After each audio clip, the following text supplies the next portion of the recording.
गट्टे से टीका पोती और इसमें पढ़ना है किरचॉफ का नियम। किरचॉफ के नियम पहले तो ये जान लीजिए, किरचॉफ में बहुत सारे नियम दिए हैं। एक दिए हैं विकिरण संबंधी किरचॉफ के नियम, और एक है वैद्युत परिपथ संबंधी किरचॉफ के नियम। इसमें कंफ्यूज नहीं होना है, जब पेपर में आएगा तो लिखा रहेगा कि वैद्युत परिपथ संबंधी किरचॉफ का नियम लिखना है या विकिरण संबंधी किरचॉफ का नियम लिखना है। यहाँ आपको पढ़ना है वैद्युत परिपथ संबंधी किरचॉफ के नियम।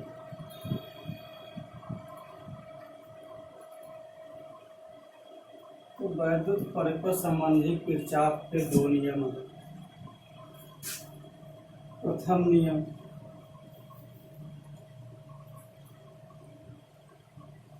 इसे कहा जाता है संधि का नियम या संधि का नियम, क्योंकि जनसंज्ञा। ये होता क्या है जानिए।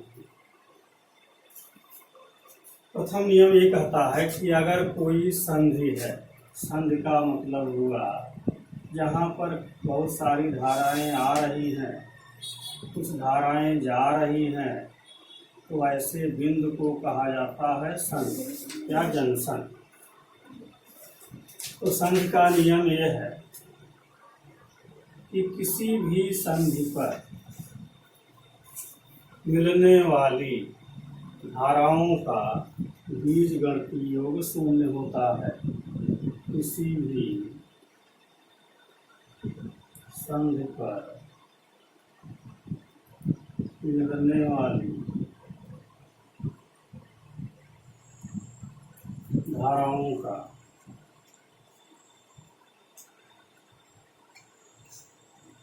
बीजगणितीय योग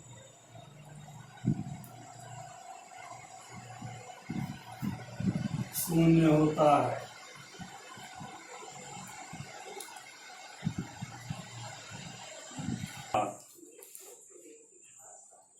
सिग्मा आई बराबर 0। सिग्मा आई का मतलब धाराओं का बीजगणितीय योग। बीजगणितीय योग का मतलब होता है चिन्ह सहित योग। और चिन्ह कैसे लेते हैं? संधि की ओर आने वाली धाराओं का चिन्ह, संधि की ओर आने वाली धाराओं का चिन्ह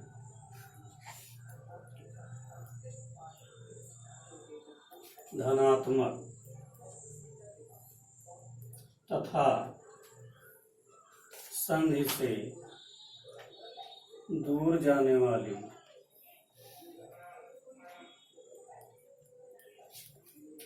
धाराओं का चिन्ह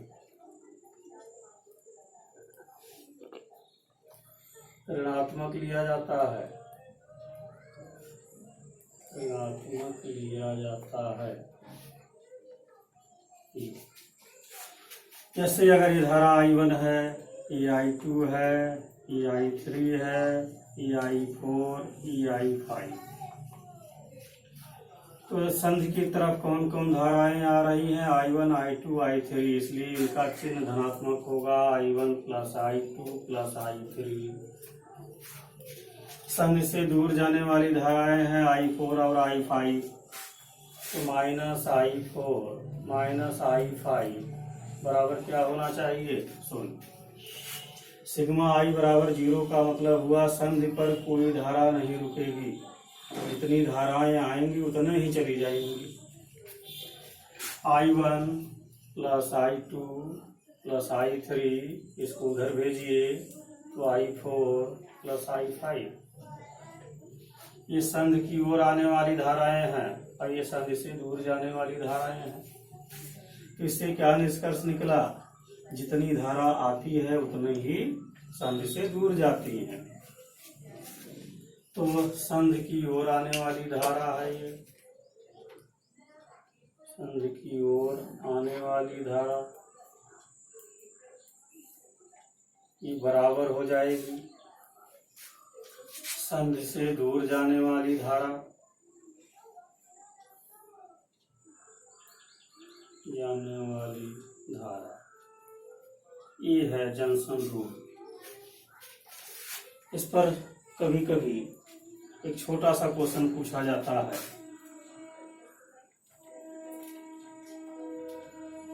जैसे अगर ये कोई संधि है, इस पर कुछ धाराएं आ रही हैं, 2 एम्पियर, 4 एम्पियर और 7 एम्पियर की धारा आ रही है।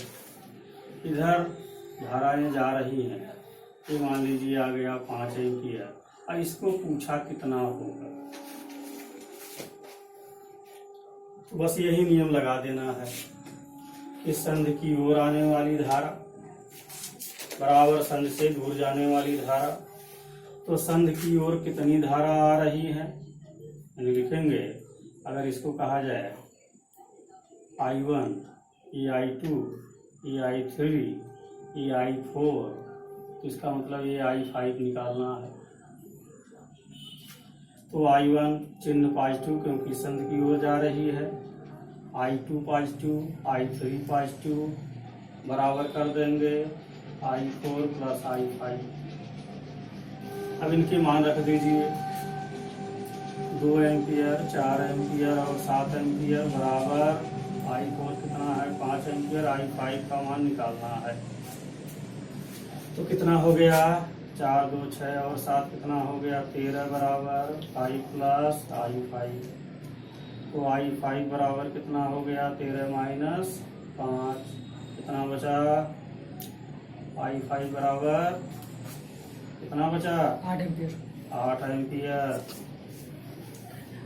ऐसे भी चेक कर सकते हैं कि टोटल धारा कितनी हो गई 2 4 6 और 7 13, तो इधर भी 13 होना चाहिए, तो 5 ही है, तो ये कितना हो जाएगा 8 है। इसके क्वेश्चन इस तरह लगेंगे। इस नियम को कहा जाता है जंक्शन रूल।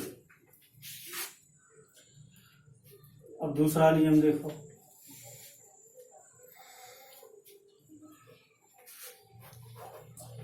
दूसरे नियम को कहा जाता है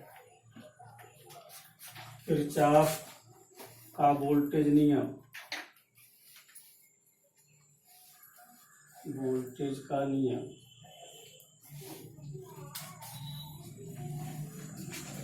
KVL कहा जाता है, या इसी को कहा जाता है बंद पास का नियम। बंद पास का नियम।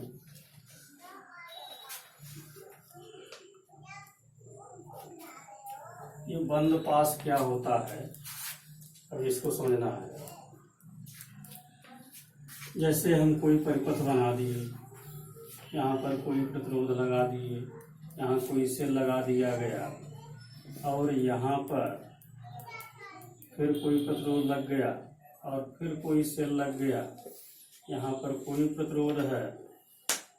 तो ये जो परिपथ का जाल है, इसको अगर ध्यान से नामकरण कर दिया जाए पॉइंट के, तो A B C D E F, तो बंद पास होता है कि एक पॉइंट से चलिए, अब बिना परिपथ ब्रेक हुए वहां पर पहुंच जाइए, तो वो कहा जाएगा एक बंद पास। जैसे हम चले A B E F A, यानी जहां से चलना वहीं पहुंचना है, तब ये क्या हो गया एक बंद पास हो गया। इसी प्रकार से B C D E B जब तक पहुंचेंगे, B से C, C से D, D से E और फिर B, ये भी बंद पास हो गए। तो बंद पास का मतलब ये हुआ सर्किट कहीं ब्रेक नहीं होना चाहिए। अब नियम क्या है, ध्यान से देखिए। नियम ये है, किसी भी बंद पास में, किसी बंद पास में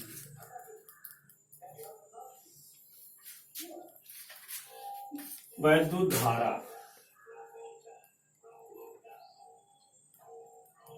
तथा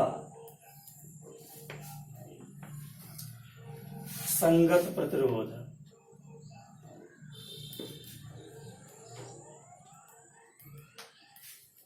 प्रतिरोधों की गुणनफल का बीजगणितीय योग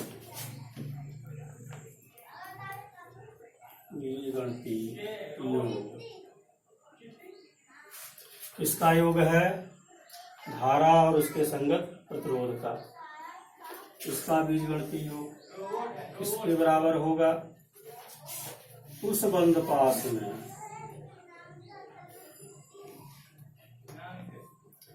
लगे हुए विद्युत वाहक बलों के बीजगणितीय योग के बराबर होता है। योग के बराबर होता है। अब इसको लिखेंगे कैसे? इधर बीजगणितीय योग है किसका? धारा और प्रतिरोध के गुणनफल का। इसका मतलब I और R का गुणा करेंगे, उसका बाद उसका बीजगणितीय योग लेंगे। ये हो गया धारा और उसके संगत प्रतिरोध के गुणनफल का बीजगणितीय योग। किसके बराबर कहा गया? उस बंद पास में जितने सेल लगे हुए हैं उनके विद्युत वाहक बलों के बीजगणितीय योग के बराबर होगा। ये सिग्मा ई। तो ये होता है किरचॉफ का वोल्टेज लॉ या द्वितीय नियम।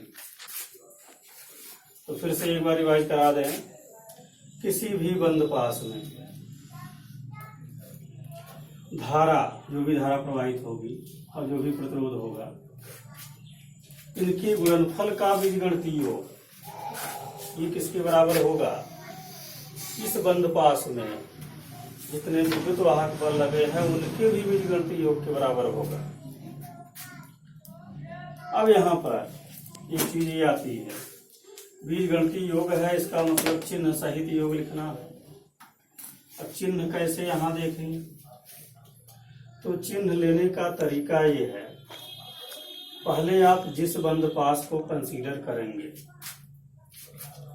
उस बंद पास में धाराओं की दिशाएं स्पष्ट होनी चाहिए। जैसे हम यहीं पर लेते हैं, मान लो कि ये है सेल E1 और ये है सेल जिसका विद्युत वाहक बल है E2। ये प्रतिरोध ले लो R1, ये प्रतिरोध ले लो R2, ये है R3। अब यहाँ पर ये देखो, धाराओं को डिवाइड करना है। तो धारा को जब डिवाइड करोगे तो धारा हमेशा सेल के पॉजिटिव सिरे से बहती है। तो इससे मान लो धारा आ रही है I1, इससे मान लो धारा आ रही है I2। अब ये दोनों धाराएं यहाँ पर मिल करके जाएंगी। इसका मतलब इसमें कितनी धारा है? I1 plus I2। जब ये I1 प्लस I2 धारा इधर जाएगी तो I2 अपने रास्ते पर चली जाएगी, I1 इधर आ जाएगी। तो इस तरीके से पहले क्या करेंगे कि धारा को डिवाइड कर लेंगे। जब धारा को डिवाइड कर लेंगे उसके बाद बारी बारी से बंद पास लेकर के किरचॉफ का नियम लगाएंगे। जैसे अगर हम लेते हैं ऊपर वाला, अगर ये ले लिया जाए बंद पास, बंद पास 15 minute, A, B, E, F, A में, यानी कि ये बंद पास हमने कंसीडर किया। इसमें चलने का एक डायरेक्शन निर्धारित करेंगे, या तो क्लॉकवाइज या फिर एंटी क्लॉकवाइज।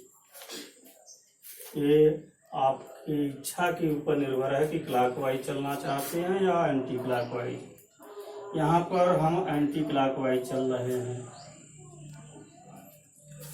अब इसमें किरचॉफ का द्वितीय नियम लगाना है। तो पहला काम ये करेंगे, किसी एक बिंदु से चलना शुरू करिए और लास्ट में वहीं तक पहुंचना है। जहां प्रतिरोध मिले वहां रुको। यहां से हम यहां चले, प्रतिरोध मिला R2। अब देखेंगे उसमें धारा कितनी प्रवाहित हो रही है। इसमें धारा है I2। इतना करने के बाद इसका चिन्ह देखेंगे। अब चिन्ह ध्यान से देखो, जब हम चल रहे हैं तो हमारे चलने के विपरीत अगर धारा प्रवाहित हो रही है तो चिन्ह ऋणात्मक लिख देंगे। अगर हमारे चलने की दिशा में ही वैद्युत धारा प्रवाहित हो रही है तब उसका चिन्ह Å2 लिखेंगे। जैसे यहाँ पर जब हम ये पहुंचे यहाँ पर, तो हम तो इधर चल रहे हैं लेकिन धारा इधर आ रही है, इसलिए इसका चिन्ह क्या लिखेंगे, माइनस। इतना करने के बाद फिर आगे बढ़ो। फिर जब आगे बढ़ेंगे तो पहुंचेंगे हम जहां प्रतिरोध मिले वहां रुकना है, R1 पर। तो प्रतिरोध हो गया R1। इसमें धारा कितनी है, I1।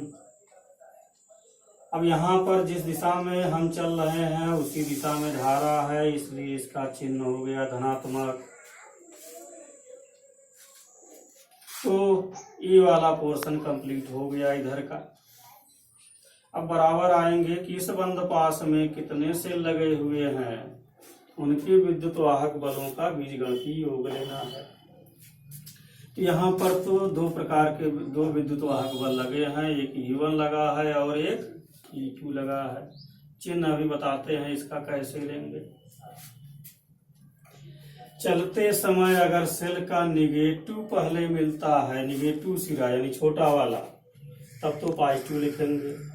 अब पॉजिटिव सिरा पहले मिलेगा यानी बड़ा वाला, उसको निगेटिव लिखेंगे। कारण है सेल के भीतर धारा अपोजिट डायरेक्शन में प्रवाहित होती है। तो हम यहाँ से जब चलना शुरू किए थे तो हमें मिला पहले E2। E2 का वो भी मिला, पॉजिटिव सिरा पहले मिला। इसका मतलब ये चिन्ह हो जाएगा E2 का ऋणात्मक। फिर जब हम आगे बढ़े तो E1 का देखो निगेटिव मिला पहले, तो इसका चिन्ह क्या हो जाएगा, पॉजिटिव। तो कुल मिलाकर के एक इक्वेशन की तरह ये बन गया कि I1R1 प्लस I2R2 बराबर E1 माइनस E2। ये किरचॉफ के द्वितीय नियम का प्रयोग रहा। चलिए एक बंद पास और लेकर के समझा देते हैं।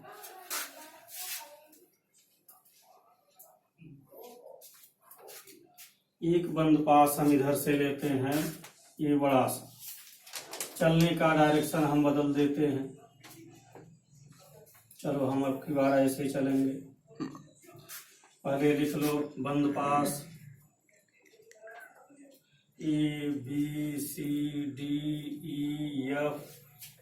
E तक। ये नहीं कि यहीं पर छोड़ देंगे, यहाँ से चलेंगे, ये नहीं कि यहीं पर छोड़ देंगे तब तो ओपन हो जाएगा, यहाँ तक पहुँचना है। बंद पास ABCDEF में किरचॉफ के द्वितीय नियम से, किरचॉफ के द्वितीय नियम से तो चलने का डायरेक्शन अब की बार हमने क्लॉकवाइज कर दिया है, यानी कि हम ऐसे चलेंगे इधर से। तो ये से जब चलना शुरू करेंगे तो पहले प्रतिरोध मिला R1, प्रतिरोध हमें मिल गया R1। इसमें धारा कितनी है, I1, दोनों का गुणा करो तो हो गया I1R1। अब इसके बाद इसका चिन्ह देखेंगे। हम चल रहे हैं ऐसे, धारा आ रही है अपोजिट डायरेक्शन में, चिन्ह हो गया माइनस। अब आगे बढ़ेंगे। जब हम आगे बढ़ेंगे लेकिन उसी बंद पास में जो लिया गया है, यहाँ आएंगे, यहाँ प्रतिरोध मिला R3, प्रतिरोध मिला R3। धारा कितनी है, I1 प्लस I2। इसका गुणा हो गया, इसका चिन्ह देखेंगे। हम ऐसे चल रहे हैं, धारा इसमें ऐसे जा रही है, तो चिन्ह हो जाएगा माइनस, बराबर। अब विद्युत वाहक बलों का बीजगणितीय योग देखना है, लेकिन अगर ध्यान से देखो तो इस बंद पास में केवल एक ही विद्युत वाहक बल है, वो भी जब हम यहाँ से चले तो पॉजिटिव सिरा पहले मिला, इसलिए लिख देंगे नेगेटिव E1। अब चाहो तो माइनस हम में कॉमन ले लो, तो आ गया I1 R1 plus I1 plus I2 R3 बराबर E1। और चाहो सॉल्व करने के लिए तो इसका गुणा इनमें करो। कुल मिलाकर के इस प्रकार से उपयोग करेंगे किरचॉफ के वोल्टेज नियम का।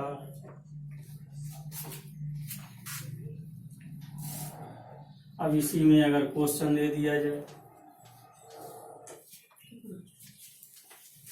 किरचॉफ के द्वितीय नियम पर आधारित एक प्रश्न देख लीजिए। इसमें एक परिपथ दिया गया जिसमें एक सेल लगा है जिसका विद्युत वाहक बल 3 वोल्ट, इसका आंतरिक प्रतिरोध 1 ओम है।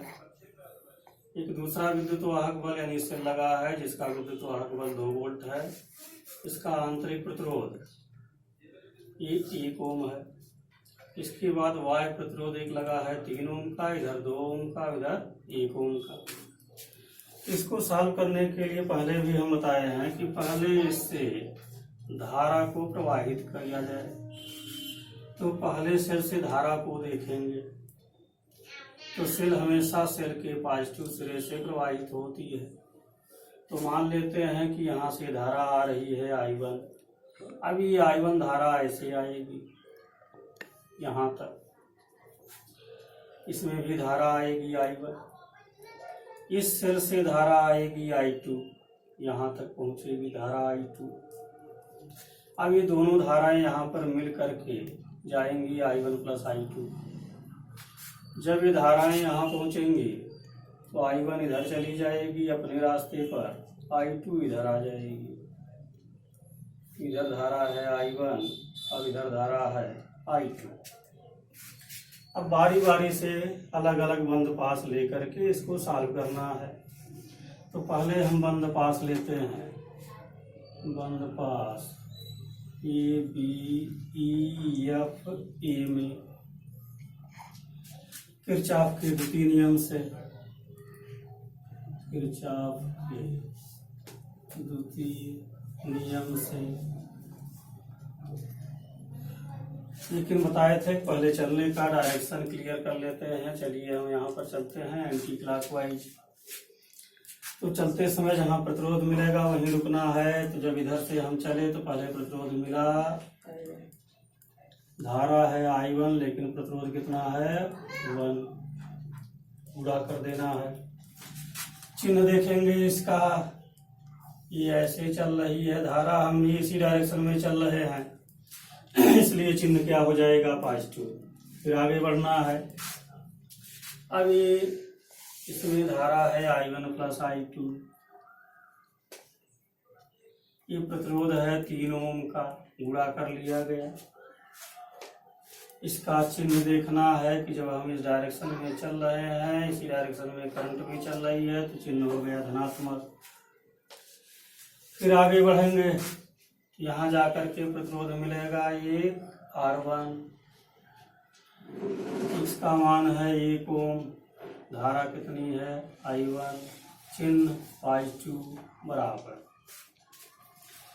अब सेलों का जो विद्युत वाहक बल है उनका बीजगणितीय योग देखना है। तो इसमें केवल एक ही सेल लगा हुआ है E1, तो चलते समय नेगेटिव आया इसलिए इसका चिन्ह पॉजिटिव। अब इसको सॉल्व करना है। I1 यहाँ आ जाएगा 3I1 plus 3I2 plus 3I1 बराबर 3।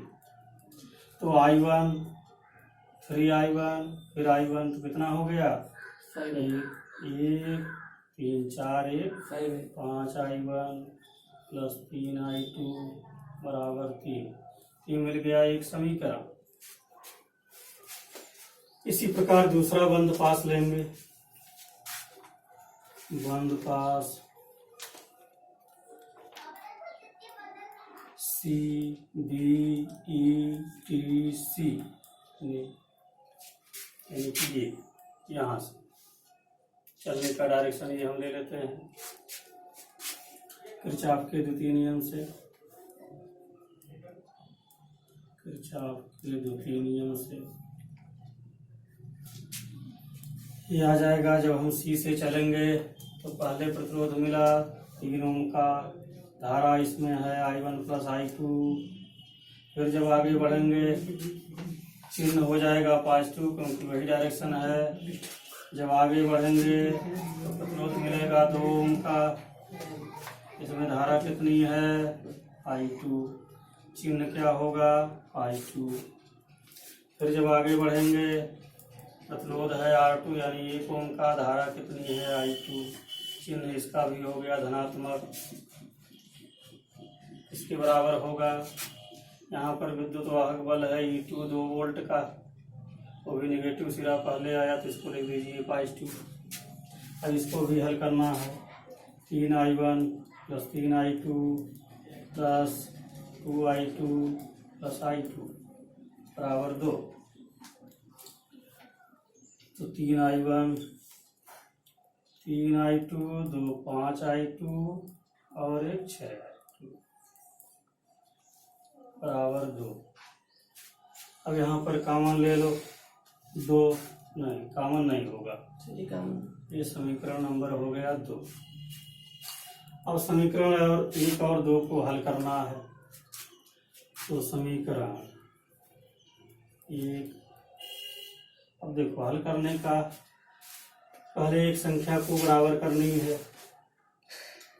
तो बराबर करने के लिए 3 से इसमें गुणा, हाँ, अगर इसमें हम 3 से गुणा कर दें और इसमें 5 से गुणा कर दें तो I1 बराबर हो जाएगा।